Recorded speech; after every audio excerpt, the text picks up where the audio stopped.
a Lisiane, que vai fazer a moderação. Lisiane. Oi. Então tá. Oi, Lisiane. Então, eu passo a palavra para ti. Certo. E que tenhamos um bom papo aqui. Isso aí, vai ser um encontro bem legal. Uma boa noite a todos, então. Eu sou a Lisiane, participo do Departamento de Atenção Primária da BNRS.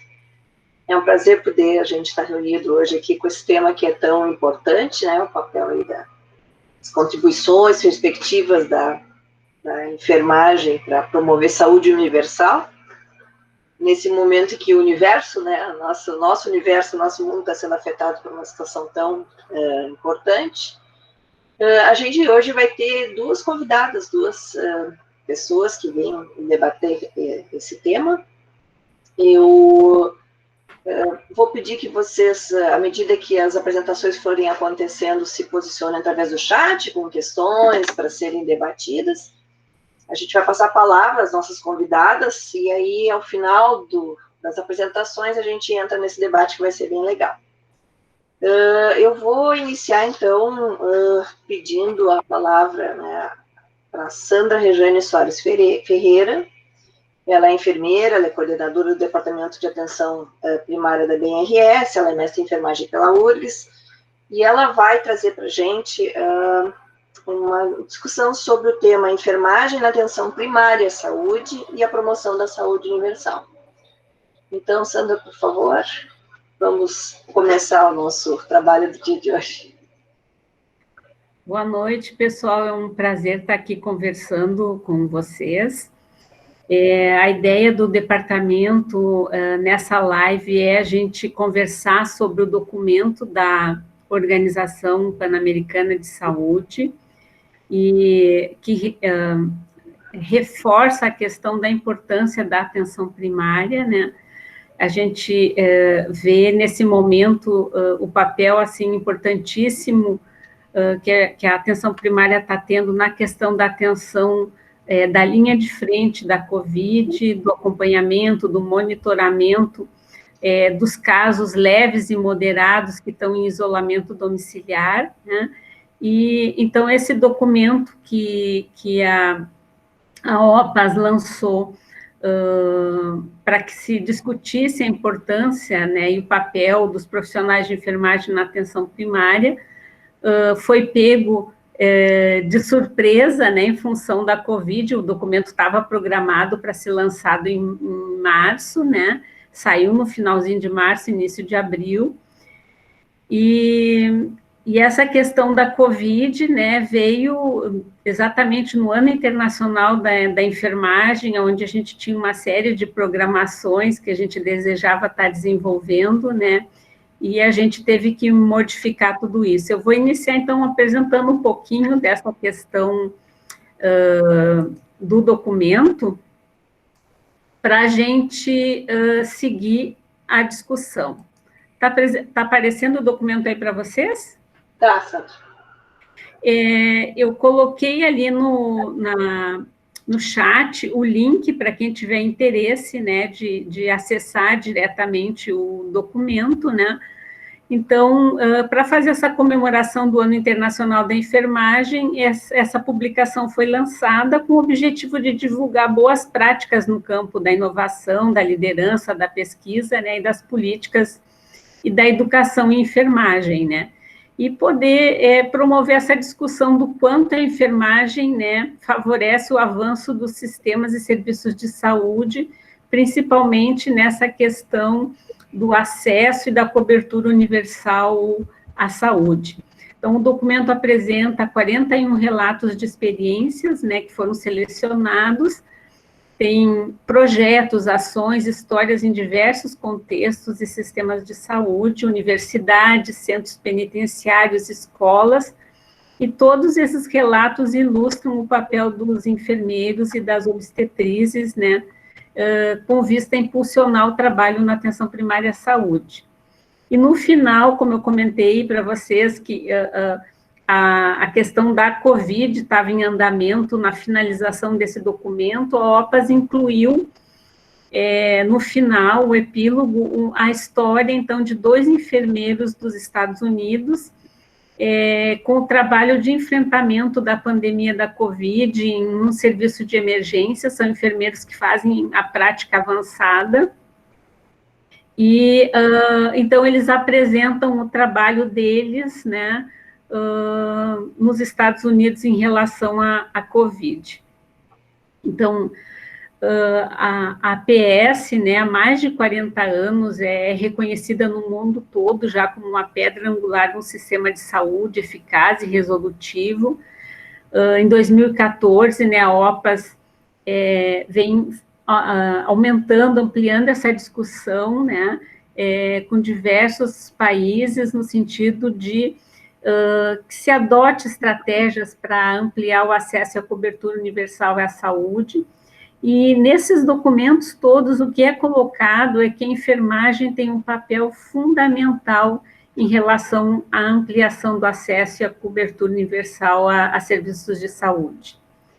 E em 2019, a OPAS lançou um documento que se chama Diretrizes Estratégicas para a Enfermagem na Região das Américas, né, onde ela já iniciou a ampliação da discussão, né, sobre o fortalecimento do papel dos profissionais de enfermagem por meio de intervenções de diversas organizações. A OPAS, então, se comprometeu em 2019 com uma intervenção de difundir melhores práticas, e para isso, então, foi elaborado esse documento, né? E a ideia é poder promover a reflexão e a divulgação, assim, de todas as condições de trabalho, das capacidades dos profissionais de enfermagem, da capacidade de expandir o acesso e a cobertura, né, e do quanto eles participam, né, no serviço de APS, na promoção da saúde, na questão da educação da saúde e na atenção, então, aos problemas, necessidades e agravos de saúde. Para esse documento, a OPAS recebeu, então, 98 relatos de experiências que foram analisados pelo tema-chave e depois submetidos a uma comissão de especialistas que avaliou pela relevância do assunto, pela qualidade do conteúdo, pela qualidade da escrita e a inovação que esse relato de experiência representava para as práticas de enfermagem na região das Américas, né? Então, os estudos receberam uma pontuação e foram selecionados 41 relatos para compor esse documento. Esses 41 relatos foram organizados em 6 tópicos, né? O primeiro, para fortalecer a administração e a gestão em saúde. O segundo, eliminar as barreiras de acesso à saúde universal. E aqui eu destaco que tem 2 trabalhos do Brasil nesse item. O item 3, então, capacitar novos quadros de profissionais de enfermagem. Tem 3 trabalhos do Brasil. No item 4, promover a utilização e a inovação de recursos tecnológicos, 2 trabalhos. E desenvolver programas considerando a diversidade humana, né, e a interculturalidade e etnicidade, um trabalho, e na questão da gestão, mais um trabalho. São 21 países e 2 ilhas, então, que participam dos relatos de experiências selecionados, né? O Brasil, então, foi representado por 9 relatos, né? Por 14 instituições, então, entidades brasileiras. Eu queria só destacar aqui a Estratégia de Saúde da Família de Maringá, de Santa Maria, que a Sharon vai falar da experiência dela daqui a pouquinho. Sharon, a gente está muito feliz de ter uma pessoa que teve um relato de experiência selecionado, né, e está aqui hoje para conversar com a gente. E a Universidade Franciscana, também de Santa Maria, também apresenta relatos de experiência que foram selecionados para essa publicação. Então, a ideia com a publicação sempre na discussão de acesso e cobertura universal, né? Então, e tentar fortalecer a discussão em todos os países, tanto na questão da gestão, da administração, da questão de financiamento, na questão de liderança, coordenação, né? E participação dos enfermeiros em todas essas áreas. O que o documento ressalta é que os enfermeiros se envolvem em todas essas áreas e eles são profissionais que vestem a camiseta da atenção primária. Uma das questões que esse documento traz é o pacto regional denominado APS 30-30-30, né, que propõe, então, que os países façam adesão aos Objetivos de Desenvolvimento Sustentável, até 2030, que eles tenham uma agenda para estimular a transformação necessária para que se tenha, então, a ampliação da cobertura, né? Que se desenvolvam projetos que promovam o esforço para eliminar barreiras de acesso, então, que a inovação que cada país vá trazer seja, pelo menos, de eliminação de 30% das suas barreiras de acesso. Então, os países precisam identificar quais são as suas barreiras de acesso e se comprometer a eliminar 30% delas até 2030. E o outro compromisso é aumentar os gastos públicos em saúde em pelo menos 6% do produto interno bruto, e destes recursos, 30% o país deve investir na atenção primária. Então, essa é a agenda proposta pela OPAS, então, para até 2030, né, com o objetivo, então, de fortalecer e consolidar a gestão e administração dos recursos humanos, desenvolver as condições e capacidades para ampliar o acesso à cobertura e ampliar as parcerias, né, com o setor educacional e com outras entidades que possam estar trabalhando junto na questão do acesso e da cobertura universal. A OPAS coloca, assim, em termos de preocupação, a densidade de profissionais de enfermagem, né, que ela é muito heterogênea na região das Américas, ela varia de 111,4 nos Estados Unidos para cada 10 mil habitantes, e no Haiti tem apenas 3,5 para cada 10 mil habitantes, né? A média fica em torno de 10,4 profissionais de enfermagem, e aqui todas as categorias, técnicos, enfermeiros e auxiliares de enfermagem, né? Então, a região das Américas é considerada uma região que tem uma baixa densidade de profissionais, né, e isso comprometeria essa proposta de ampliação da cobertura, né, com equidade e com qualidade. São os títulos das experiências apresentadas são super interessantes, eu não vou citar todos aqui, mas, assim, apresentam uma diversidade do trabalho da enfermagem, assim, é um documento muito rico, são experiências maravilhosas que fortalecem, né, a questão da atenção primária, e eu vi, assim, o trabalho de vários profissionais lendo experiências, né, que também são atividades realizadas em diversos países, né. A ideia é que a gente possa, então, conversar com a Sharon, que participou, né, dessa experiência de publicar, né, nesse documento, né, e conhecer o trabalho dela como enfermeira da Estratégia de Saúde da Família em Santa Maria, né, e, com isso, também está estimulando que os profissionais de enfermagem cada vez mais possam está escrevendo e está divulgando as suas experiências, né, tanto para a nossa categoria profissional, para que a gente possa compartilhar e crescer um com os outros, né, quanto para outras regiões, outros estados, e até um documento internacional como esse que a Sharon teve a oportunidade de participar.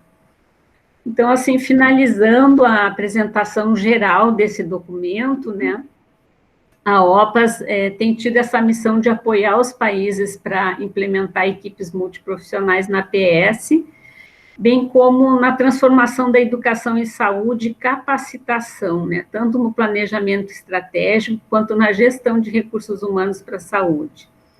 E ela coloca, então, que enfermeiras e enfermeiros desempenham papéis importantes em todos os níveis da assistência à saúde, desde a formulação de políticas, a gestão, até o redesenho dos sistemas de saúde, né, passando pela coordenação de equipes e prestação direta da assistência.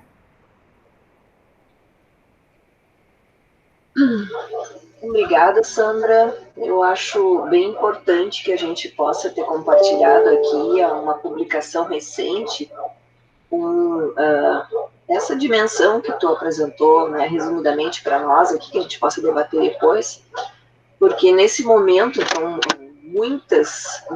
muitas informações, né, muitas publicações surgindo, e realmente pode passar a existência disso, né, desse documento tão relevante, e realmente a gente fica até orgulhoso, né, de ver a contribuição nossa aqui, do Rio Grande do Sul, um documento com essa relevância. Então, para isso, né, para que a gente possa entender um pouco melhor como é que se deu esse processo que nos orgulha, eu passo a palavra para Sharon da Silva Martins. Ela é enfermeira da Estratégia de Saúde da Família de Maringá, Santa Maria, Rio Grande do Sul, mestrando em enfermagem na Universidade Federal de Santa Maria. E ela vai conversar com a gente sobre a atuação da enfermagem na criação do acesso a serviços e mobilidade de saúde da família. E também sobre como é que foi a conversão dessas experiências nesse documento tão relevante. Sharon, por favor. Obrigada, boa noite a todos e todas. Primeiramente, muito obrigada pelo convite de poder conversar hoje, de participar desse momento importante para a enfermagem.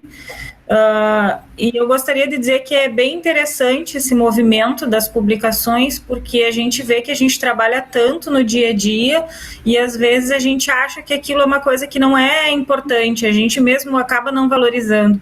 Tanto é que eu não ia mandar o meu relato, eu mandei assistência de 2 colegas e uma professora do mestrado comentou comigo. Ela disse, por que tu não manda e tal? Eu mandei assim, achando que não ia ser publicado e acabou sendo, né? E é uma experiência bem interessante que a gente tem ali na nossa unidade. Santa Maria é uma cidade que tem em torno de 275 mil habitantes, a gente tem uma cobertura de atenção primária bem baixa, a gente tem 47% só de atenção primária, e nós temos em torno de 25% de ESF, né? Então, a ESF onde eu trabalho, que é a ESF Maringá, ela foi implantada num território de alta vulnerabilidade, foi um território que começou com famílias que vieram através de programas habitacionais do governo, em torno de 25 anos atrás, mais ou menos, o território começou a ser formado, antes era todo desabitado, e de lá para cá a unidade foi implantada, então, há 16 anos. No território, quando começou assim o povoamento, pelo que a gente conversa com os líderes e com o pessoal que mora lá há mais tempo, a maioria eram trabalhadores informais, né, bastante catadores de lixo, bastante pessoas nesse tipo de trabalho. Hoje a gente já vê que houve uma melhora nas condições de vida, a gente tem escola no território, tem a unidade de saúde, agora abriu uma outra ali próximo também, e as pessoas também passaram a ter empregos formais, o que para a qualidade de vida delas foi uma coisa que foi bastante positiva, porém, a maioria do pessoal trabalha em empregos não de chefia, né, são funcionários terceirizados, funcionários de empresas privadas, empregadas domésticas, pedreiros, enfim, são pessoas que não se autogovernam no seu trabalho. Então, e por isso tem dificuldade de acessar a unidade de saúde durante a semana. A gente ouvia muitos relatos dos agentes de saúde, a gente tem um conselho local de saúde também, às vezes o pessoal comentava que tem pessoas que não conseguem acessar, que tinham dificuldade de ir, mesmo a médica dando o atestado, tem empresas que infelizmente descontam o dia de serviço mesmo assim, tem empresas que descontam, tiram a cesta básica se o funcionário falta, mesmo levando o atestado médico. E aí, como é que tu vai convencer um homem que já não gosta muito de consultar, que é hipertenso, que não sente absolutamente nada, a procurar a unidade, a fazer o acompanhamento, se isso pode implicar num desconto no salário dele, que já não é um salário grande, né? Então, a gente conversando e ouvindo e pensando, e até por ler alguns estudos sobre a questão do acesso, a gente pensa assim que o acesso da unidade é em horário comercial, quer dizer, todas as unidades básicas do município, 8 ao meio-dia, 1 às 5 da tarde. E aí, como é que essas pessoas que nesse horário estão trabalhando iriam acessar? E aí, numa reunião de equipe, eu digo, gente, quem sabe a gente faz uma coisa diferente no final de semana, porque a gente já desenvolvia algumas atividades em finais de semana, mas questões mais pontuais, não só a gente como as outras equipes, questões, campanha de vacina, mutirão de preventivo, um dia de promoção à saúde da mulher, que tinha ginástica, massagem, reiki, enfim, diversas atividades, mas de maneira pontual, e voltadas mais à questão da prevenção e da promoção. O monitoramento dos usuários com condições crônicas, né, as consultas mesmo de rotina, porque às vezes a pessoa tem, por exemplo, uma dor nas costas há um tempo, mas ela vai tomando remédio conforme ela aguenta e vai procurar a unidade só realmente quando o caso já está bem agudo. E aí eu propus para a equipe, eu digo, gente, quem sabe a gente faz um sábado e experimenta, né? E esse sábado é voltado para as pessoas que trabalham fora. E a equipe topou, a gente pediu, passamos na reunião do conselho local e começamos a atender. A gente começou isso em 2018, aí a gente abre um sábado por mês, como a gente não tem uma equipe de retaguarda para nos substituir, a gente abre num sábado e fecha numa sexta. Daí na sexta seguinte, mas existe um cronograma já pronto, então a comunidade sabe quando a unidade vai abrir, sabe quando a unidade vai fechar. Por conta de serem trabalhadores, eles não precisam ir até a unidade para agendar consulta, os agentes de saúde ou os familiares vão e deixam um nome. Se precisa pedir exames, vamos supor que seja um hipertenso, que precise fazer os seus exames de rotina, a gente já pede com antecedência, eles podem coletar no laboratório, para no sábado, ir realmente só para consulta. E foi, assim, uma surpresa, porque a gente começou a ver gente que a gente nunca tinha visto no território. Pessoas que a gente não tinha ideia de que moravam ali, hipertensos e diabéticos que estavam há muito tempo sem acompanhamento. Mulheres, eu lembro que num dos primeiros sábados, assim, uma senhora me disse, nossa, fazia 7 anos que eu não fazia preventivo. Porque aí as pessoas se organizam para tentar fazer isso nas férias e às vezes não conseguem. Então, assim, foi uma experiência bastante positiva. Pensando no olhar do gestor na questão de números, entre 2018 e 2019, nós fizemos 2.000 atendimentos e procedimentos só nos sábados. Então, é um número bastante significativo de procedimentos feitos, isso puxando o relatório. Mas, assim, pensando no significado desses atendimentos, mesmo que não fosse um número tão alto, mas pessoas que de outra forma não acessariam. Mães que não têm, que deixam às vezes a criança com a babá não leva para vacina, e aí puderam colocar o calendário vacinal das crianças em dia, assim como elas mesmas. E aí, no sábado que a gente abre, a gente oferta tudo que a gente oferta durante a semana. A gente procura ofertar o máximo de serviço. Vacinação, procedimento, consulta médica, consulta de enfermagem, e a gente tem o acolhimento também em livre demanda. Então, o atendimento ele é voltado para as pessoas que trabalham, a prioridade é delas, mas vamos supor que sobre vagas, o pessoal que vier é atendido também. E foi uma iniciativa que deu tão certo que depois, agora, começo do ano, a gestão emitiu um documento sugerindo que outras unidades seguissem esse exemplo também. Passando o tempo, né, a gente avaliando as ações e conversando com o pessoal, discutindo no conselho local, a gente se deu conta que mesmo abrindo no sábado, a gente ainda tinha uma brecha, a gente tinha ainda uma lacuna de pessoas que não conseguiam acessar. Trabalhadores de supermercado, trabalhadores de salões de beleza, que justamente o sábado é o dia que mais dá movimento. Então, eles tinham uma dificuldade, mesmo que de programar folga para outro dia. E aí nós pensamos, bom, então o que a gente vai fazer? Vamos ampliar para a noite. né? Aí a gente fez, até antes de começar a pandemia, 2 turnos de horário estendido. A gente abriu a unidade às 8 da manhã, normalmente, e ao invés de fechar às 5 da tarde, a gente fechou às 8 da noite, para ofertar. E a gente fez ampla divulgação, e assim, uma das coisas que teve muita procura, até porque pegou um período que a médica estava de férias, foi as vacinas. Nesses 2 dias, só com turno estendido, foram 148 doses de vacinas feitas. Pessoas que há muito tempo não procuravam, gente que precisava de antitetânica, adultos também que procuraram bastante, assim, e que foram, às vezes, levar um filho, aí eu pedia para, vamos dar uma olhadinha na carteira, e o pai e a mãe tinham vacina para fazer também, a gente conseguiu atualizar. E foi uma estratégia bem interessante, assim, porque a gente divulgando, as pessoas procuram, e aí tira esse medo que as pessoas têm de acessar o serviço de saúde. Embora a gente não consiga ampliar o acesso no sentido de números, porque são os mesmos profissionais que trabalham, né? Pelo menos a gente conseguiu ampliar a possibilidade desse acesso.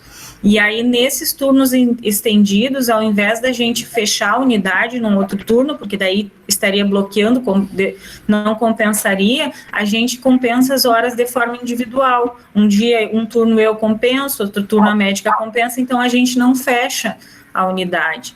E tem sido uma experiência bastante positiva, assim, valeu bastante a pena nesse sentido, de poder realmente dar acesso a pessoas que de outra forma não teriam esse acesso.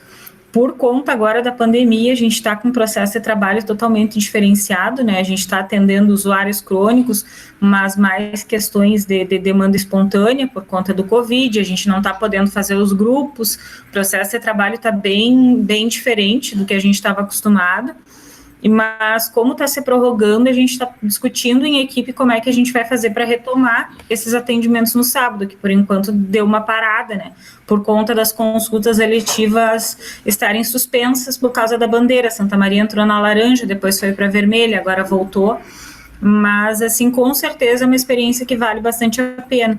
E foi uma coisa simples que a gente pensou, foi uma iniciativa nossa, da equipe, né? Foi uma ideia minha, no caso, que levei como enfermeira, mas a equipe toda topou, e isso é importante, porque o enfermeiro, acho que por tradição, por formação, normalmente somos nós que assumimos, né, a gestão das unidades de saúde. Aqui em Santa Maria nós não temos coordenadores oficiais, gerentes com cargo instituído, mas a maioria das unidades é coordenada por enfermeiros, e o quanto é importante a gente olhar para os nossos processos de trabalho, antes de julgar, porque o usuário não se cuida, porque esse pertenço é teimoso, não vem na unidade, mas o que leva ele a não acessar a unidade, né? Por que esse processo tem que ser engessado, prontinho, uma fórmula igual para todos os territórios? Talvez tenha territórios que não exista essa necessidade, mas no nosso a gente sentiu pelas características da população, pelas demandas que a população nos trouxe, e foi avaliado bastante positivamente, inclusive pela população também. E o bom da vacinação, por exemplo, porque vacinação, a gente é uma SF, o território, a gente trabalha com população adscrita, mas o acolhimento não tem população adscrita. Se chegar uma pessoa com uma urgência que mora ali perto, não é do território, ela vai ser atendida. E a vacinação também. Então, quando a gente avisa que vai vacinar no fim de semana, vem pessoas de outros lugares do município para vacinar, porque sabe que tem essa possibilidade do sábado. Então, é uma experiência que valeu bastante a pena, assim, a gente avalia positivamente e a gente pretende dar andamento, manter dessa forma para tentar ampliar o escopo das atividades, né? Grupos, a gente pensa, no momento que estabilizar essa questão de pandemia, que a gente puder fazer atividades coletivas, principalmente grupos, porque a gente tinha bastante grupos em andamento no território, de ampliar essas ações com parceria de outras instituições também, para poder dar conta das atividades.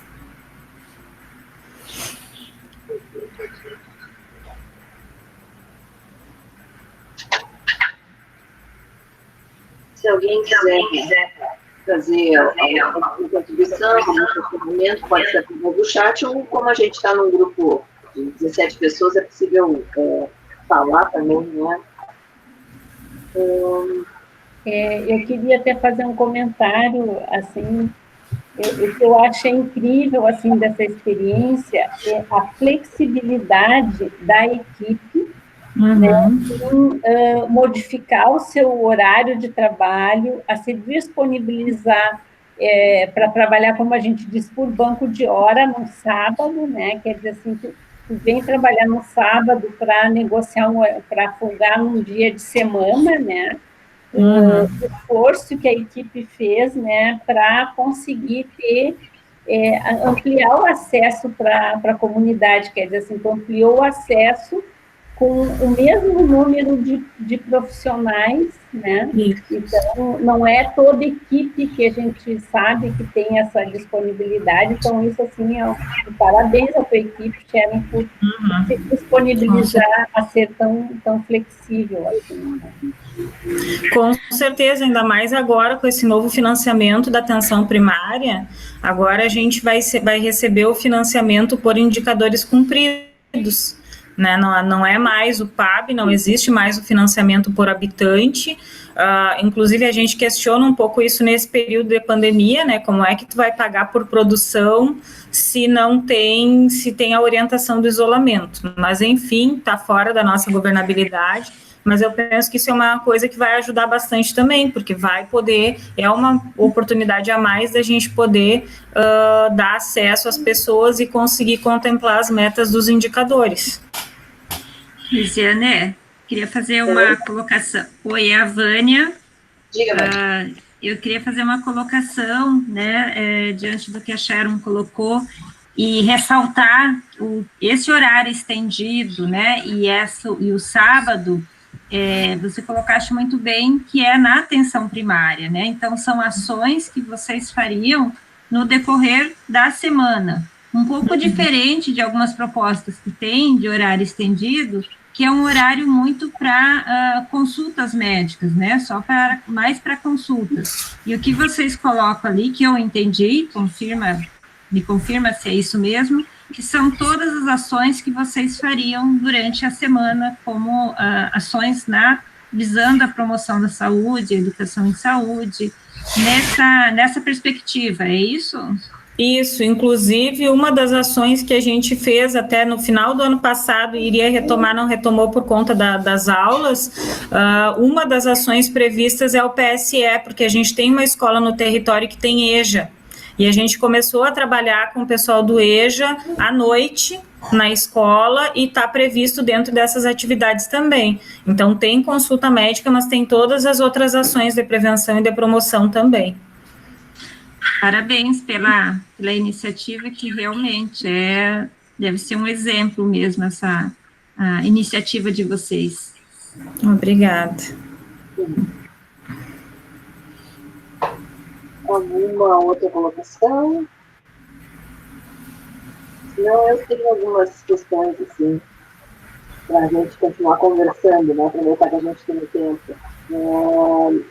A primeira uma fala da Sharon, que eu acho que é uma ideia tão simples, né, e aí a gente vê o impacto que teve na saúde das pessoas e o reconhecimento que teve a nível de Organização Pan-Americana de Saúde. E às vezes a gente fala de atenção primária e fala assim, a questão, né, comparando com a alta complexidade e baixa complexidade, é extremamente complexo fazer um arranjo desse, entender a dinâmica de funcionamento de uma comunidade, e aí propor algo que, a princípio, o primeiro olhar passando parece simples, mas é extremamente complexo, né, porque começa, inclusive, a perceber aspectos que não estavam no dia a dia postos, né? Colocando isso, eu queria comentar uma live que teve da Abraço, que eu pude acompanhar esses dias, uma semana atrás, onde estava em debate a questão do protagonismo da atenção primária agora durante a pandemia. Porque a sensação das pessoas que estavam fazendo debate naquele dia era que a visibilidade nesse momento estava mais na alta complexidade, na atenção terciária, né? UTI. A gente nos brinda hoje com esse relato, né, dessa experiência, e aí a gente vê, inclusive agora, como a pandemia também teve que afetar um pouco essa nova dinâmica, né, porque ela chegou Passando por tudo, queria que vocês comentassem um pouco a percepção de vocês em relação a esse protagonismo da PS durante a pandemia. Até mesmo nessa perspectiva, não. De novo, nós mudamos a nossa forma de fazer por conta disso, né? Essa dinâmica da PS. Por favor. Nós temos desenvolvido ações de prevenção e de promoção, ações educativas com a população, tanto na rede social, a gente tem a página da unidade, a gente publica orientações, informações, fazemos visitas domiciliares de portão, né, para manter o distanciamento, mas a gente tem feito, a gente conseguiu um carro de som para passar na comunidade, foi agente de saúde, eu tenho residência na unidade, eles dão um suporte bem importante para a gente enquanto força de trabalho, não só no sentido de atividade, de número, mas de intelectual também, né, para ajudar a pensar e a qualificar as ações numa visão mais multiprofissional. E a gente faz o atendimento da população, porque as outras situações continuam acontecendo, né? A vida continua seguindo, nós temos mais o Covid, aqui em Santa Maria nós temos, por exemplo, um surto de dengue, né? A gente estava no último boletim com 190 casos, mas a gente faz o monitoramento também dos usuários suspeitos, né? Quando a gente recebe uma pessoa que ela é suspeita, a gente faz a notificação e depois a gente segue fazendo o monitoramento desse usuário até o encerramento do caso, porque nem todos os usuários estão sendo testados, né? Então, que é um problema, né, de certo modo, porque a gente muitos encerram como suspeitos e a gente não tem a confirmação, mas é importante o papel da PS, porque as pessoas têm vínculo com a equipe, elas nos conhecem, elas confiam na gente, às vezes eles vão num outro serviço, é muito comum, eu levei no PA, mas eu queria que tu olhasse meu filho para mim, para me dizer se tu concorda, se tu não concorda, sabe? Então, essa questão de ter vínculo, de estar presente, a gente faz atendimento por telefone também, as pessoas que têm dúvida podem ligar para lá, assim como a gente liga para elas também, aqueles usuários que a gente sabe que precisam de acompanhamento, e não só em relação ao Covid, mas as outras questões, principalmente os usuários de saúde mental, a gente tem uma demanda bem significativa no território de usuários de saúde mental, tanto é que boa parte dos nossos grupos tinha esse viés da saúde mental, então a gente tem feito assim. É difícil essa adaptação, né, toda essa nova conformação, os primeiros dias foi bem complicado, eu brincava com as gurias, eu digo, gente, eu tô me sentindo num PA sem recurso, porque a gente só atendia demanda espontânea e não sabia como é que ia ficar e ainda não tinha as diretrizes, porque foi tudo muito novo para todo mundo, ninguém estava preparado para isso, né, ninguém tinha vivido antes isso, nem os gestores, nem os trabalhadores, mas aos poucos a gente foi pensando e discutindo e construindo novas formas de cuidado, e a gente está conseguindo manter, assim, não é da maneira mais adequada como a gente gostaria de fazer, mas a gente está conseguindo manter esse vínculo com a comunidade. Eu acho que o vínculo, essa manutenção de vínculo é a coisa mais importante, porque em algum momento essa pandemia vai passar, e as pessoas vão estar ali, elas precisam saber que o serviço continua ali, nós não somos um serviço de pronto atendimento, nós não vamos internar ninguém, mas a gente está ali para examinar, para orientar, né, para poder, inclusive, fornecer atestado para as pessoas que são sintomáticas e precisam. Então, essa pandemia está sendo bastante pedagógica para a gente, no sentido da gente rever os nossos processos e pensar maneiras novas de como a gente amplia o acesso numa pandemia. Mas é um desafio, enquanto foi só comentar a questão da complexidade, né? As pessoas acham que a atenção primária ela é simples. A gente tem uma baixa densidade tecnológica em termos de aparelhos, mas a gente tem uma alta complexidade no processo de trabalho, porque a gente conhece as pessoas, a gente sabe onde elas moram, a gente sabe quem tem luz, quem tem água, a gente sabe dos casos de violência. Não é aquela pessoa que tu enxerga ali e não desfazendo do trabalho do hospital, né? Mas assim, quando o usuário ele está dentro de um hospital, tu enxerga aquilo ali que é aquela pessoa naquele leito e tu tem o que ela te conta e é aquela interação e depois ela vai para casa. Tu não sabe muitas vezes para onde ela volta. E a gente acompanha elas ao longo da vida, acompanha a gestação, depois o desenvolvimento da criança, acompanha quando se separa, o impacto disso na saúde dessas pessoas, né? Então, todas as condições de vida da população, o fato de ter transporte, o fato de ter escola, tudo isso a gente consegue ver na prática o quanto os determinantes e os condicionantes da saúde impactam na vida das pessoas. E a gente precisa trabalhar com isso, né? Então, não é simples. Posso te fazer uma pergunta? Claro. O fato de você trabalhar num PS, como é que se dá essa comunicação de urgência e emergência? Porque as UBS, PS aqui em Porto Alegre, Canoas, Esteio, Sapucaí, a gente chama de UBS. Como é que se dá essa comunicação de vocês com as urgências e emergências, com as UPAs? Porque hoje eu trabalho numa UPA, mas tenho pós-graduação em saúde pública e já trabalhei em saúde pública. Então, a gente tinha muita dificuldade na comunicação com as urgências e emergências. Como é que se dá isso com vocês para que se resolva uma situação de urgência e emergência dentro de um PS? A gente não tem problema de acesso aos serviços de urgência e emergência, até não é problema, assim. O que a gente vê de dificuldade, porque o território que eu trabalho, ele é geograficamente um pouco isolado, assim, ele não fica nem no centro, nem perto da universidade, que é onde tem um dos pronto atendimentos, né, de referência, mas em geral o que a gente faz é ligar e assim, depende, infelizmente essa é uma questão que depende muito do pessoal. Tem profissionais que quando a gente liga, encaminha, acolhem, recebem e depois inclusive alguns nos dão um retorno, quando o usuário dá alta do pronto atendimento, nos mandam algum bilhetinho, alguma contra-referência, e tem outros que não.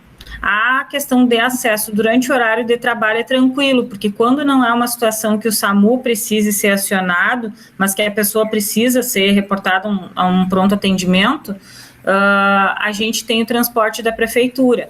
Mas essa comunicação ainda é um tanto quanto falha, e muito por isso, assim, às vezes os profissionais de urgência, eles não têm ideia da estrutura que a gente tem na unidade, de que tipo de material. Eu fui ganhar oxímetro agora faz um ano, acho que nem isso. Então, antes, às vezes, mas enfermeira, quanto está a saturação do paciente? Eu não sei, eu sei que ele está cianótico, está com tiragem aqui na minha frente, eu botei no oxigênio, eu disse, mas eu não sei porque eu não tenho, né, um oxímetro. Então, é um desafio bem grande, acho que como toda a rede, na verdade, né, acho que precisaria ter um pouco mais de conversa entre os profissionais, de um entender o trabalho e o papel do outro, porque assim a gente corre bastante, o pessoal da urgência também corre bastante, né, então de ver o que está funcionando, o que não está funcionando, se tratar como colega, não ficar jogando uma culpa no outro, né, e tentar... Na realidade, assim, eu trabalhei muito tempo na estratégia da família, e aí eu resolvi fazer um pós em urgência e emergência, e o meu trabalho foi essa questão, a comunicação entre as UBSs, a estratégia, e as urgência e emergência. E hoje eu trabalho numa UPA, numa urgência e emergência. É bem difícil essa comunicação. Mas isso me dá um entendimento melhor do que a gente tem lá na UBS e na emergência. Sim, sem dúvida. E essa coisa seria legal, né, se tivesse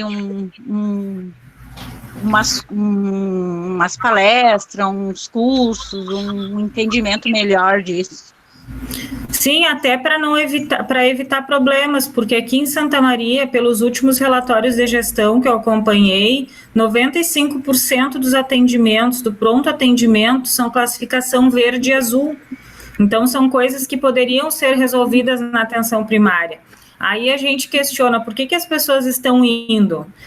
Pode ser por conta da baixa cobertura, a gente tem pessoas que moram em lugares que não têm unidade perto, ou pode ser pelos nossos processos de trabalho, que talvez não estão sendo suficientes para que as pessoas se sintam seguras em procurar as unidades básicas. Então, com certeza, deveria ter, acho que essa questão da formação dos profissionais para conhecer, porque é incrível quando a gente pensa em rede, o quanto a gente não conhece muitas vezes a rede. Tu sabe que tu tem que referenciar lá para o PA, vamos supor, só que tu não conhece o PA, tu não conhece o processo de trabalho deles, tu não sabe como é que é, e o retorno também é verdadeiro. A gente já recebeu, por exemplo, usuário que o médico mandou um bilhete pedindo uma ressonância magnética, sugerindo que a médica da unidade solicitasse uma ressonância magnética. Só que aqui em Santa Maria, médico de família não pode solicitar ressonância, só o especialista. Então, fica uma saia justa para a médica, ela diz assim, olha, eu até concordo que precisa, mas eu não posso pedir, porque existe um processo burocrático que impede. Então, o quanto seria importante essa conversa, essa articulação, para que a gente possa sanar, porque às vezes são questões simples, né? E esse retorno da urgência para a unidade é muito importante, porque a maioria das vezes o usuário não sabe nos informar o que aconteceu. Ele diz que fez exame, ele diz que fez consulta, mas ele não sabe o que foi, e às vezes não traz a receita da medicação. Então, essa articulação para que a gente possa dar continuidade desse cuidado é muito importante. Essa aqui. Obrigada. Não sei se tem alguém inscrita para falar. Não? Pode falar. Não, eu queria comentar assim, com a Sharon, retomando essa questão que a Sharon colocou, que tu também comentou, que às vezes a gente, como enfermeiro, nem sempre a gente valoriza todas as ações que a gente faz. E como tu disse assim, às vezes é uma ideia tão simples, mas é uma ideia tão simples que impacta tanto o cotidiano, né, de vida das pessoas, por exemplo, que tiveram acesso no sábado, que tiveram acesso no horário estendido, do olhar e da preocupação da equipe em atender, em conhecer esse território, né, e poder saber as reais necessidades dessas pessoas e também saber das pessoas que não estão acessando o serviço de saúde, por que não estão acessando, né? Então, esse movimento, eu acho que a equipe de atenção primária, da equipe de estratégia de saúde da família, ou unidade básica, seja a denominação que ela receba, ela é fundamental. E eu queria ressaltar também aqui, assim, que o interessante desse documento da Organização Pan-Americana de Saúde é que eles selecionaram experiências que são reproduzíveis em qualquer país. Então, assim, o enfoque dessa publicação ele é muito rico para a nossa prática, porque ele nos mostra exatamente, olha, o que eu posso fazer em escola, o que eu posso fazer em presídio, o que eu posso fazer na unidade básica, né, de saúde, o que eu posso fazer na comunidade. Então, assim, e aí assim a gente vê a riqueza do trabalho da enfermagem e do quanto a gente precisa buscar formas também de divulgar e valorizar isso. Porque, assim, parece pequeno, mas, assim, o impacto que isso tem. E eu acho que é importante, Sharon, até essa colocação que tu trouxe assim, olha, nós produzimos 2.000 atendimentos no sábado, né, no sábado. Então, assim, essa produção, eu não sei se num dia de semana é produzido 2.000, ou assim, qual é a comparação entre um dia da semana, né, e o dia de sábado, né? E o quão diferentes são as pessoas que foram no sábado em um horário estendido e que jamais poderiam ir na unidade de saúde.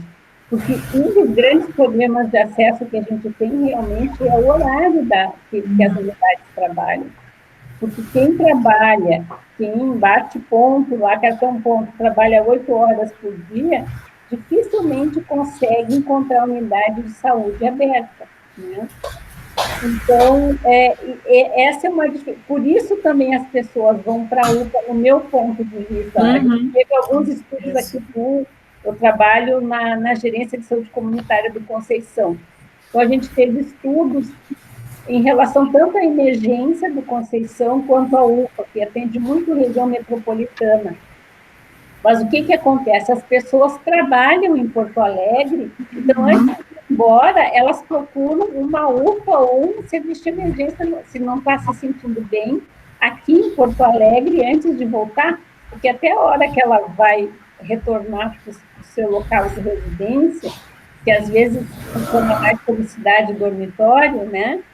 Às vezes ela não vai conseguir essa assistência. E também porque um comentário que as pessoas que trabalham, têm mais dificuldade de acesso a serviço de saúde, é uma visão também que se ela for na UPA ou na emergência, ela vai poder fazer exames no mesmo dia. Então, ela não vai perder, se ela perder um turno de trabalho, ela não vai perder 2 turnos de trabalho, né? Um para consultar e outro para fazer o exame. Então, ela sai, eu passo a noite ali, mas eu já vou sair com o resultado do exame com remédio, se for o caso, né? Remédio, nem sei o que é. Mas existe uma visão popular, né? Em relação ao que um serviço de APS oferece, né? E o que ela pode obter em termos de agilidade em fazer exames, enfim, numa UPA ou numa emergência. Então, essas coisas também precisam ser levadas em consideração, né? Mas eu queria ressaltar realmente a importância de que atividades que aparentemente são simples, elas não são tão simples assim. Elas são a gente pode reproduzir ela em outras instâncias, mas assim, todo conhecimento, vocês só tiveram essa ideia porque vocês conheciam a comunidade de vocês. Sim. Porque vocês conheciam a realidade, vocês queriam mudar alguns indicadores. Então, esse empenho, né, ele é fundamental para esse processo criativo que as equipes aí acabam desenvolvendo, precisam ter. E uma coisa, assim, que a gente procura ressaltar é a questão de que foi uma iniciativa nossa e de que a gente, enquanto trabalhador, precisa tomar posição nessas questões, porque os gestores são cargos políticos, né? Os gestores municipais, normalmente eles são indicações políticas, dificilmente são profissionais do quadro do município, então a cada gestão troca, dependendo, tem lugares que teve um período aqui em Santa Maria, uns anos atrás, que em menos de 2 anos a gente trocou 7 vezes de secretário de saúde. Então, as coisas não têm uma continuidade. A partir do momento que as equipes começam a avaliar os próprios processos e construir e gerir os próprios processos, não descolado, obviamente, da rede, mas de ter essas iniciativas, independente disso vir da gestão, nos ajuda a pensar e a qualificar o trabalho, inclusive para a gente se sentir valorizado, né? De saber que foi uma iniciativa nossa, que a gente pensou e que está dando certo e que está tendo impacto. Inclusive, os agentes de saúde também participam e fazem visita nesse dia, e as próprias parcerias, porque agora a gente começou esse processo em 2018, eu entrei no mestrado o ano passado, na UFSM, e aí a minha orientadora propôs um projeto de extensão, que agora saiu a aprovação há pouco tempo, para ter alunos junto nas atividades fora de horário. Então, para esse fora de horário, esse trabalho feito fora de horário também, além da gente ter o apoio, né, dos estudantes, também ser um processo formativo, para já ir formando profissionais com essa visão de que é possível fazer coisas diferentes, desde que a gente se disponha, que tenha flexibilidade, que olhe para os seus indicadores, que trabalhe com a questão do planejamento, né, para que a gente pense, para que a gente não fique só repetindo, tem os cadernos de atenção básica, eu vou lá, decoro e faço igual para todo mundo, que nem receita de bolo, e vai levando a vida, né, então, que dá para a gente pensar os nossos processos, pensar o nosso trabalho e inovar a partir disso. Perfeito. Alguém quer falar? Senão eu tenho uma outra questão para vocês. Usou uma palavra que era o tema que eu tinha considerado para a gente fazer mais um debate, que é a palavra valorização, né? Eu queria te perguntar, Sharon, como é que foi visto essa questão de Santa Maria ter participado, né, estar incluída publicação da Organização Pan-Americana de Saúde, porque eu, em termos de Estado, também deveria ter visto algum tipo de repercussão sobre isso, e realmente não passou. Não me chamou atenção ter visto algum destaque para isso, né? Como é que foi no município, em termos de gestão? Não foi. Não foi.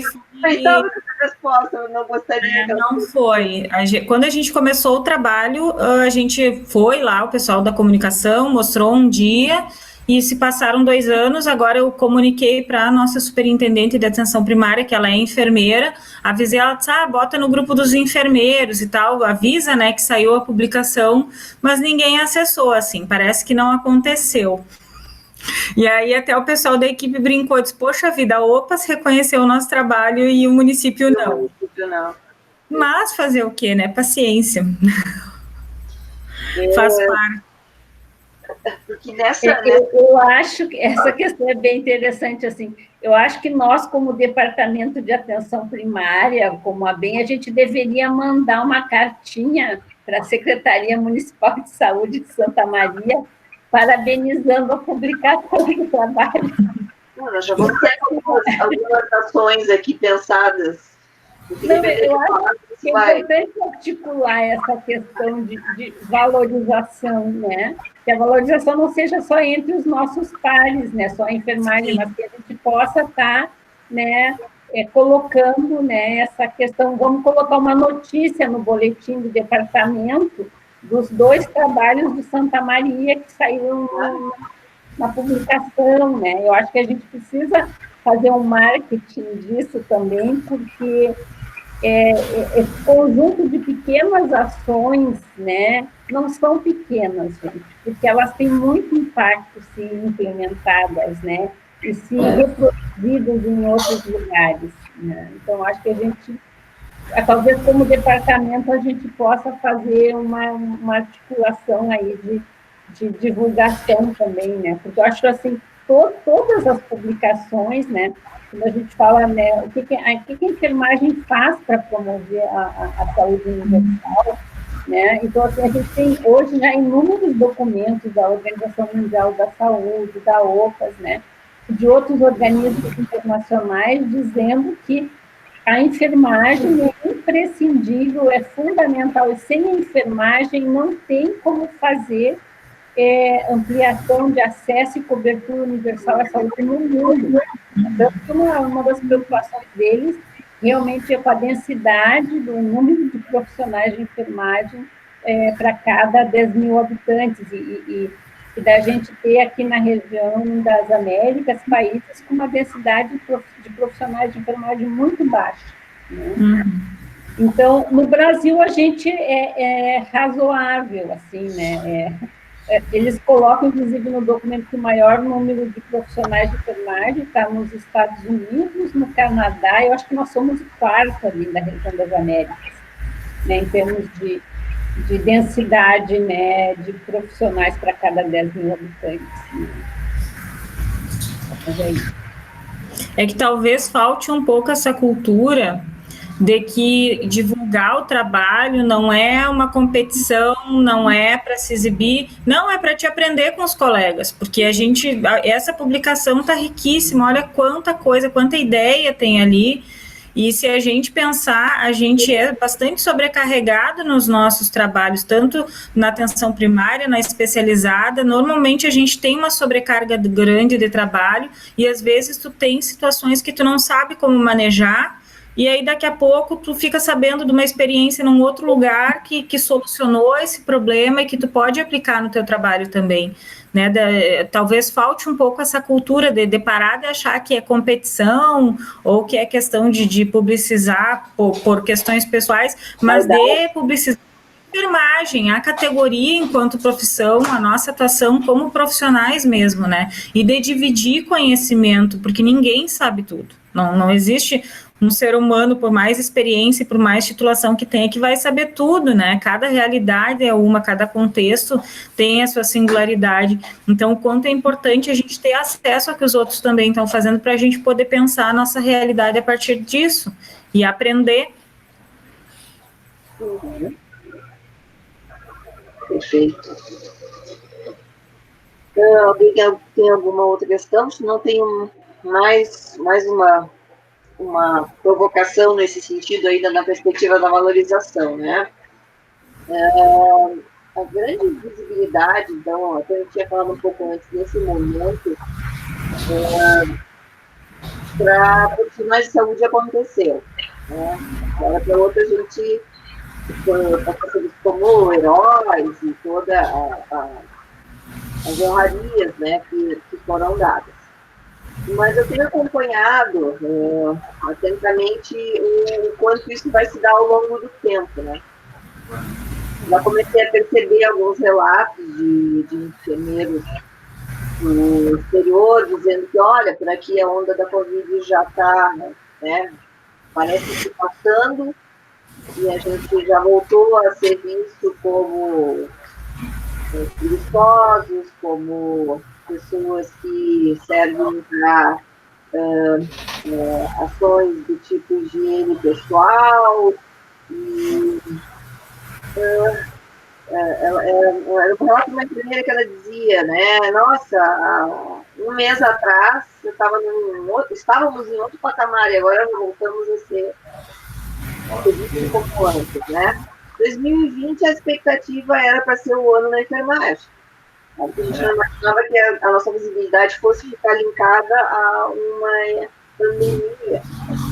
A pergunta né, considerando o relato das experiências, considerando que essa publicação de novo traz do fomento do papel da enfermagem,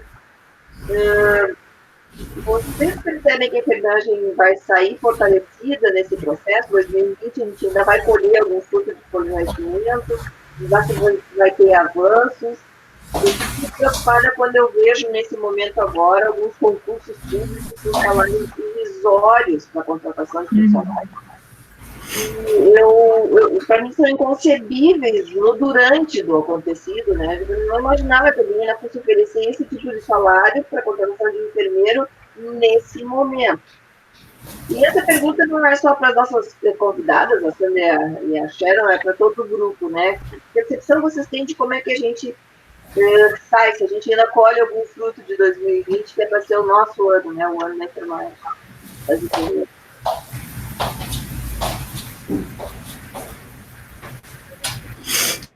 Que pergunta difícil, hein, Liz?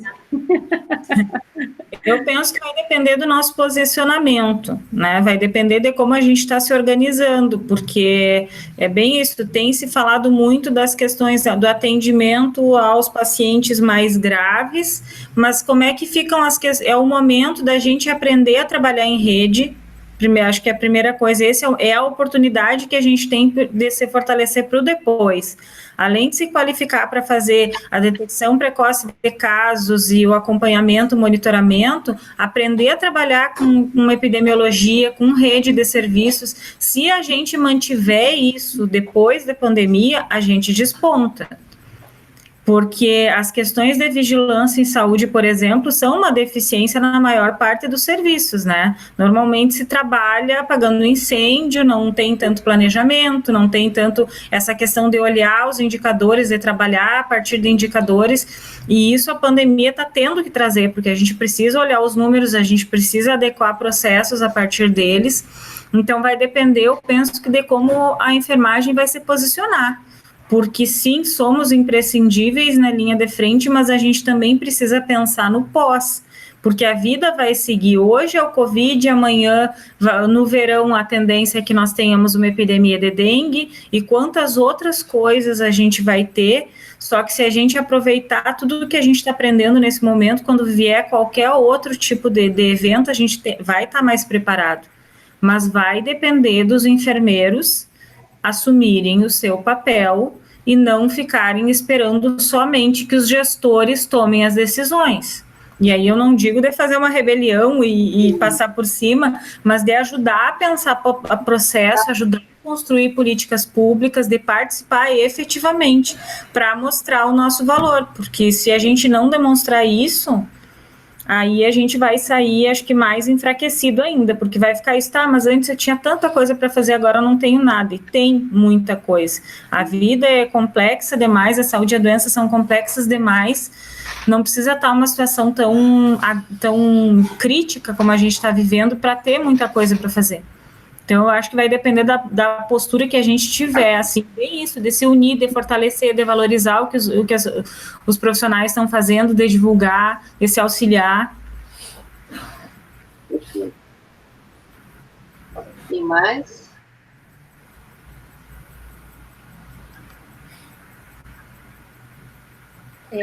Eu queria comentar essa questão, assim, eu recebi de uma colega, acho que foi na Semana de Enfermagem, em maio, uma pessoa que eu gosto muito, e a gente é muito próxima em alguns momentos de trabalho, como ela sabe que eu estava no departamento, na BEM, ela me mandou uma mensagem, assim, muito brava, assim, dizendo, olha, na Covid só falo só na emergência, só na UTI, todos os noticiários, ninguém fala de nós. Nós aqui, ela trabalha na região metropolitana, no município da região metropolitana, olha, aqui na região metropolitana nós estamos assim, estamos assados, né, contando assim, né, de todo o processo que eles estavam fazendo e vivenciando. E aí elas assim, mas ninguém, é como se a gente não existisse. Tu vê na rádio, tu vê na TV, tu vê, então assim, o problema é falado na falta de leitos, na falta de respiradores e no número de mortes. E nós estamos atendendo pelo menos 60%, a PS está atendendo em torno de 60% dos casos de Covid como porta de entrada no estado. Então, isso é um número bem grande, né?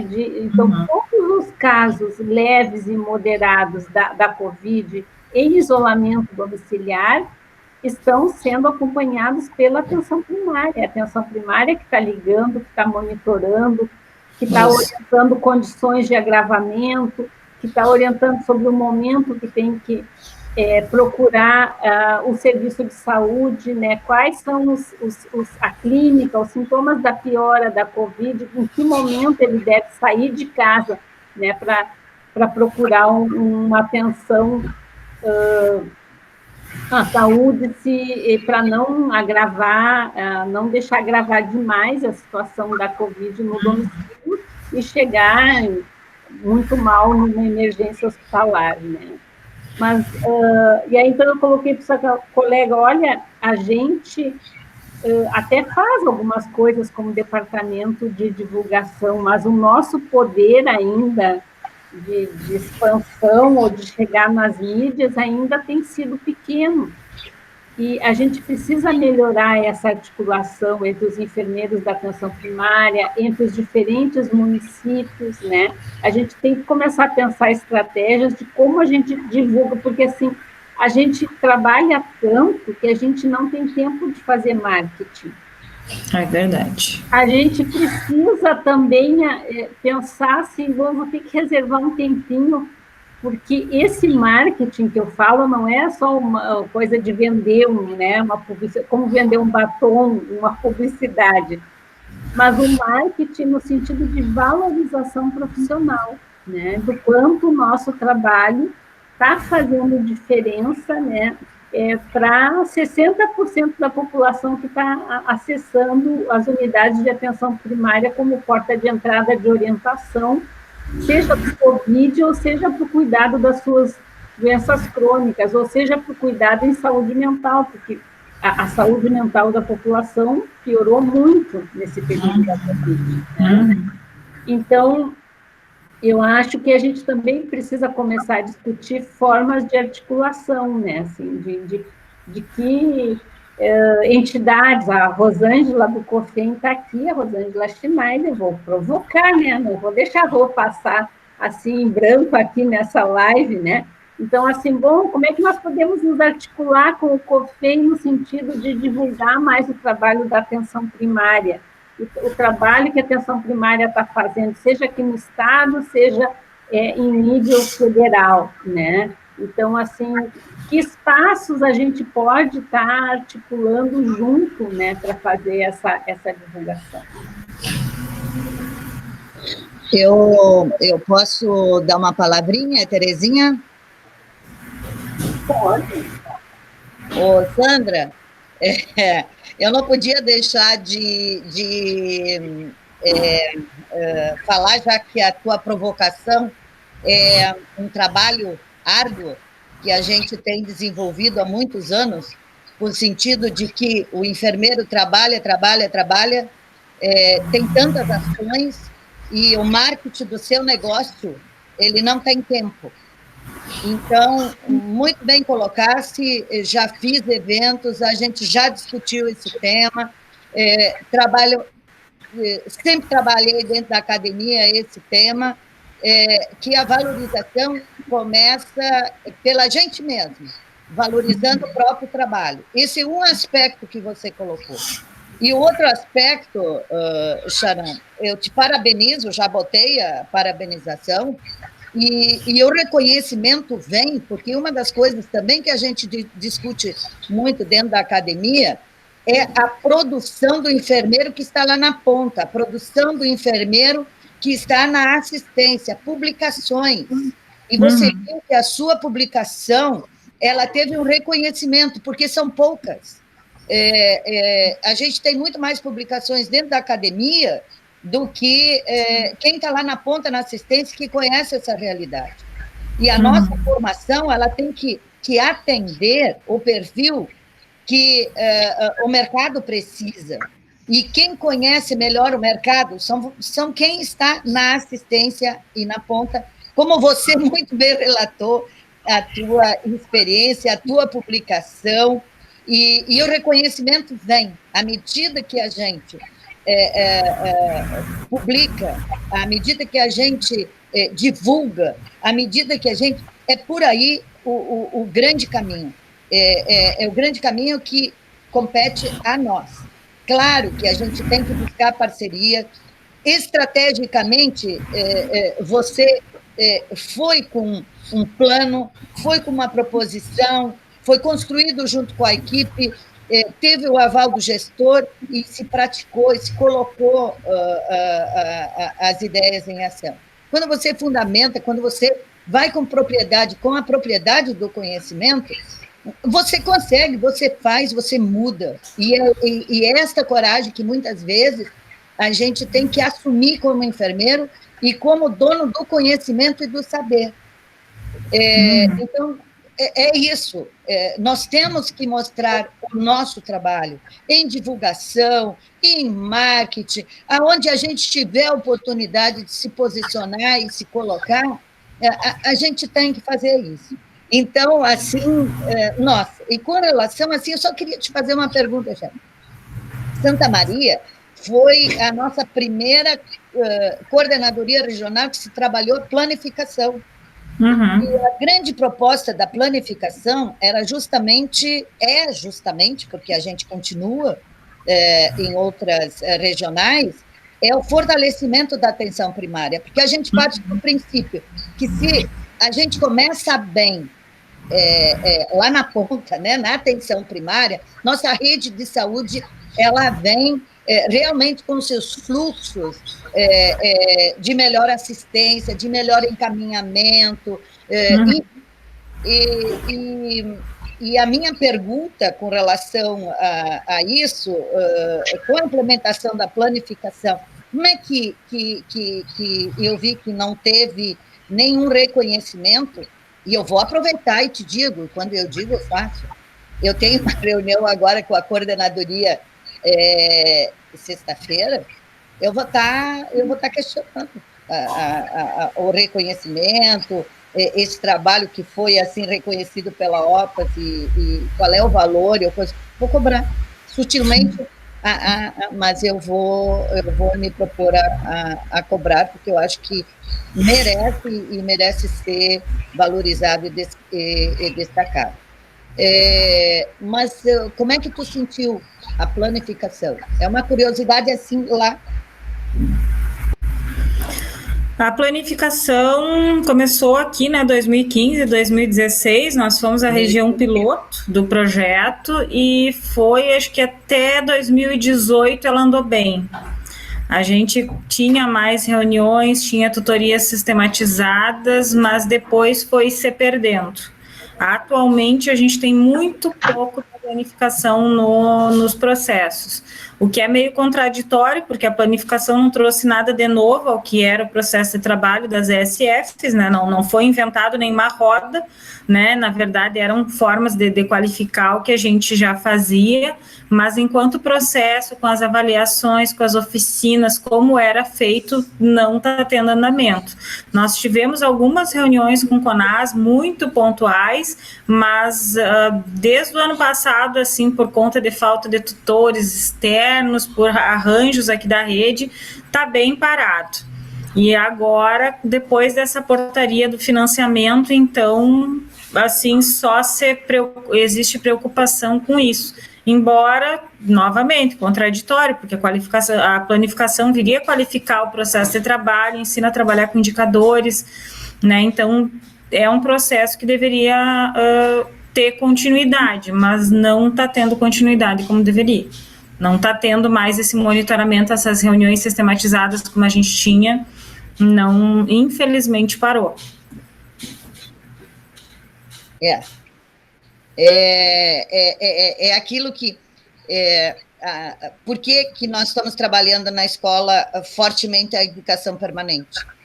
Porque tu não parte do princípio, começa uma proposta, e nós começamos essa proposta em 2016, e se estendeu em 5 regionais de saúde, os tutores, a consultoria, o CONAS, que nem tu disse, Albert Einstein, que assumiu, enfim, o que está ajudando a secretaria, eles vêm e trabalham a metodologia. Trabalha as oficinas, reavalia fluxos e determina. E isso tem que ter uma continuidade das pessoas multiplicarem isso, para gerar um novo comportamento. Então, isso é um debate que a gente está fazendo muito forte, desde que nós começamos dentro da escola, com relação à educação permanente. Porque tem que ter um processo contínuo, porque é normal, a gente que conhece, até que você está aqui monitorando, você vai tentando mudar o seu hábito. Aí parou, não tem continuidade dos multiplicadores que se formaram o objetivo é formar esses multiplicadores para sustentar o processo. À medida que tu não tem essa continuidade, as pessoas automaticamente voltam para o seu antigo hábito. Então, isso é um processo de educação que tem que ser permanente.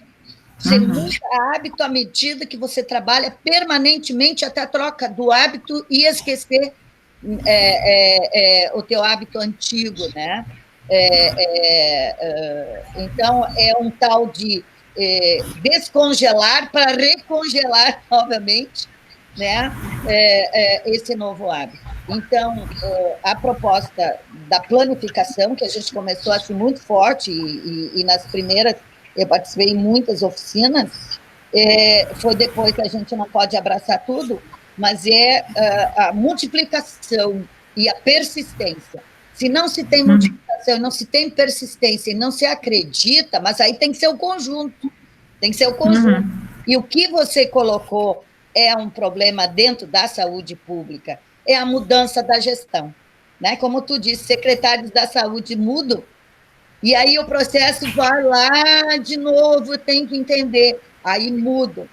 E se você não tem equipes fortes, que nem você colocou a sua, com uma boa liderança para estar conduzindo, que volta. E aí começa um tal de processo, faz, desfaz, enfim. Né? Mas a gente tem que acreditar. Eu sou uma pessoa que acredita. É possível e você demonstrou que é possível. É verdade. Parabéns. Rosângela, palavrinha?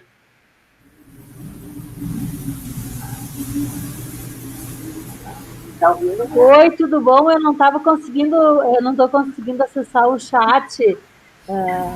Meus parabéns, Sharon, pelo teu trabalho, Sandra e Lisiane. A Sandra provocou e eu acho que a gente tem que ser provocado mesmo, porque a gente tem que trabalhar em conjunto. Eu acho que a Sharon colocou vários tópicos assim, que a gente tem que acrescentar assim, na nossa vida diária, né, que é ir atrás de novos caminhos, né? Quando a senhora fala que está se inovando com os estudantes em um outro horário, né? Isso é uma coisa importante, assim, para a enfermagem e alçando, está junto desde da fase da gestação dos projetos, né? Não só para executá-los, né? Então, meus parabéns, e o COFEM está aberto, tem a nossa Câmara Técnica de Atenção Básica, que tem produzido bastante material em relação a isso, né? E está aberto a sugestões também, aqui no Conselho Regional também tem, no Rio Grande do Sul, a Câmara Técnica de Atenção Básica, e estamos aí para inovar. Eu cheguei um pouquinho atrasado na live, porque eu achei que era 18h30, tá? Certo? Um abraço.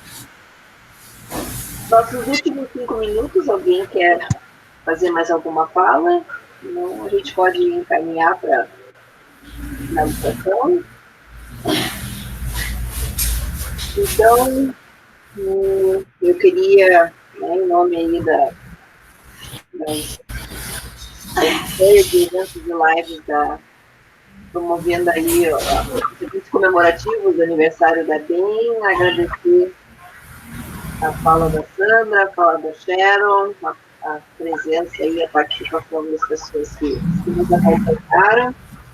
Eu acho que a nossa live de hoje, o tema dela pode dar visibilidade às contribuições da enfermagem, né, para promover a saúde universal, são muito relevantes. Eu acho que a gente teve a possibilidade de ver isso através de uma publicação e pode ver um relato de como isso se dá na prática, né? E aqui tem realizar isso.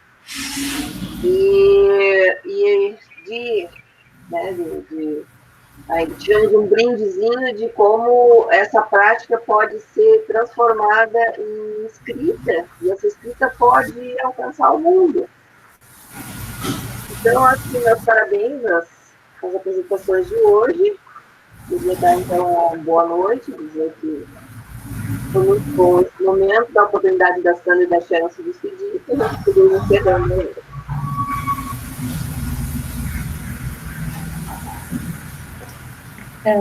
Eu queria agradecer a Sharon por ela se disponibilizar a estar aqui com a gente, né, divulgando a experiência dela, assim, foi muito bom te ouvir, assim, que demonstra um domínio, assim, uma experiência muito gostoso da gente ficar te ouvindo, né, espero que essa nossa aproximação que se deu nesse momento em função da publicação, que a gente possa manter esse contato, né, e ficar trocando ideias, trocando, como diz o pessoal, trocando figurinha, né, e que a gente possa estar conhecendo mais experiências, né, da enfermagem, que a gente possa estar divulgando, né, e fazendo esse nosso papel pequenininho ainda, assim, de promover, de divulgar, de falar para as pessoas, né, mas eu acho que a gente precisa trabalhar nisso, a gente precisa trabalhar nesse marketing, né, porque eu não respondi a pergunta da Lisiane sobre a questão da valorização, porque é muito, muito complexa essa pergunta. A gente toma um café uma outra hora. Nós vamos tomar um café e vamos falar sobre isso, né? Dá praticamente uma live, né? Mas eu queria agradecer a presença de todos também, em especial da Sharon. Eu só posso agradecer pelo espaço, pelo reconhecimento, né, de vocês. Me coloco à disposição também para contribuir no que for possível, e acho que a gente tem que manter essa rede mesmo. Temos que nos unir para nos fortalecer, porque esse é o caminho. Muito obrigada pela atenção de todos. Obrigada mesmo. Então tá, obrigada a todos, uma boa noite e bom descanso. Uma boa noite. O nosso ano da enfermagem, né? A gente nunca imaginou estar tão na mídia, né? E vamos aproveitar também para colocar o nosso trabalho e as nossas lutas.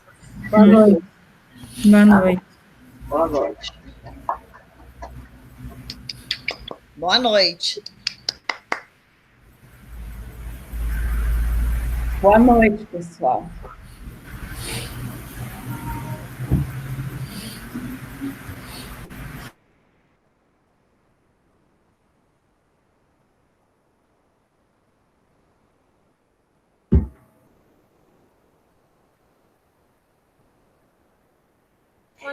Oi, Sandra. Oi, Querida. tá gravando, querida. A Cláudia não entrou para ali, eu vou ligar aqui para ela fechar a gravação. Não, só para dizer que eu cheguei um pouco depois que eu tinha confundido o horário da live, tá? Mas estava bem bom, excelente. Agora eu não tenho perdido, sempre quando eu posso, assisto essas lives da Bem, que estão bem legais. Tá Então, bom? Parabéns pelo trabalho. Obrigada, Rô. É muito bom ter a tua presença aqui com a gente. Então tá, conta sempre Beijo. comigo. Beijo. Beijo, boa noite. Se eu não puder ficar, mas manda um WhatsApp, alguma coisa para mim que eu encaminho, tá? Tá certo. Com Deus. E o Beijo. Joel está de aniversário, né? Ela estava de aniversário ontem, né? Eu vi no Face. Estava com a mamãe lá na foto. Beijo, tchau. Beijo, tchau, Rô. O aniversariante está aí, ó.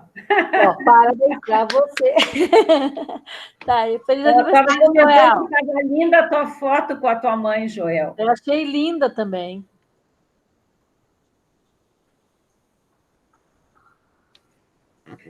Teu microfone está desligado.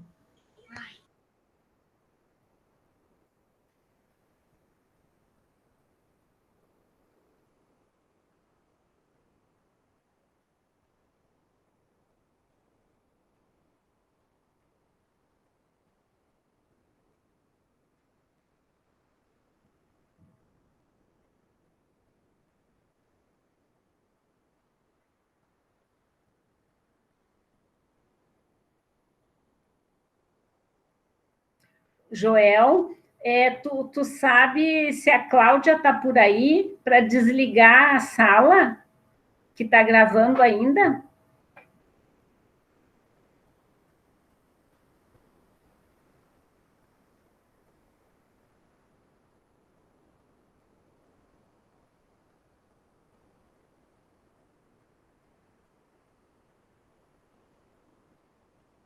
Tchau, Sandra. Beijo. Tchau, Joel. Tchau, eu não quis escutar o Joel, tu escutou?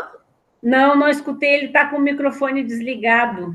Então tá. Liga o microfone, Joel. Não, eu posso te ligar agora, porque eu te liguei de tarde e não atendeste. Eu preciso falar contigo. Tá. Eu só queria... Tu sabe da Cláudia? Não, então, a Cláudia, assim, ela deve estar ela deve ter ligado a sala e fazendo alguma outra coisa, que ela deve estar em aula. Não vai conseguir fechar sem ela. Então, deixa assim, fecha. Eu vou sair da sala, então, mas nós saímos... Ela está gravando ainda, não, depois ela corta, dá para cortar a gravação. Tá. Tá? Então, posso sair, então. Isso. Tá, joia. Tchau, então.